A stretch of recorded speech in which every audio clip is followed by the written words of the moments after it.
Oops, nag-i-scatter ka na naman, no? Or baka ikaw yung taong mahilig pumila sa Lotto outlet. Para sa itong video na to.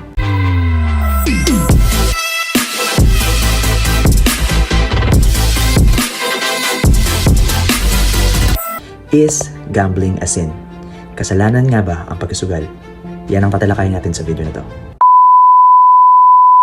Tandaan mo na ang pinaka-core ng pagsusugal ay ang pagkuha ng ari-arian ng iba at the expense ng sarili mong ari-arian.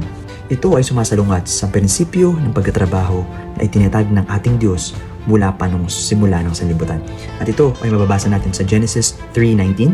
Sinasabi dito, sa pawis ng iyong mukha ay kakain ka ng tinapay. At ang pagtatrabaho ay nagbibigay lunas laban sa pagnanakaw. Ito ay matatagpuan natin sa Efeso 4:28.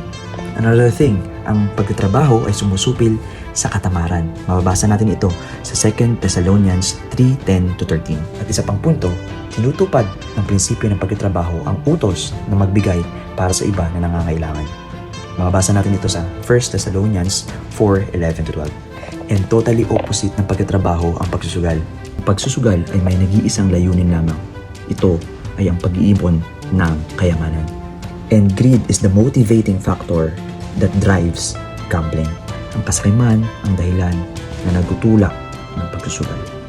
Tandaan natin, mga kaibigan, na ang Biblia ay punong-puno ng sunod-sunod na babala laban sa kasakiman.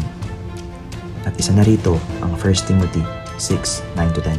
Ito ang sinasabi, sapagkat ang pag-ibig sa salapi ay ugat ng lahat ng uri ng kasamaan. At ang pag-ibig sa salapi ay humahantong sa isang kasalanan. Ito ay ang kasakiman. Yan ay mababasa natin sa Colossus 3:5. Gambling also promotes selfishness, and it also results to addiction, which is taliwas sa pagpipigil or self-control na inaasahang maging bunga ng isang Kristiyano. At ito ay mababasa natin sa Galatians 5:23. At sa pagsusugal ay nalalabag natin ang principle of stewardship.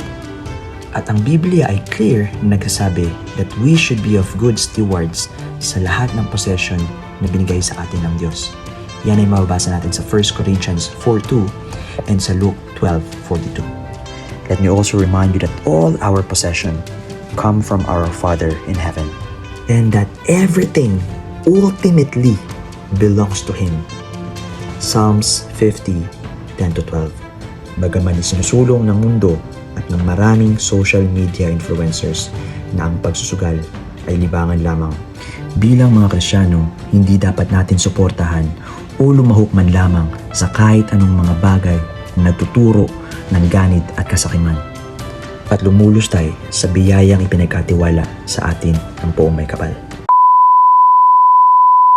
At kung gusto mo ng mga ganitong klase ng video, please like, follow, and share this video para mas marami pang makakilala sa Diyos.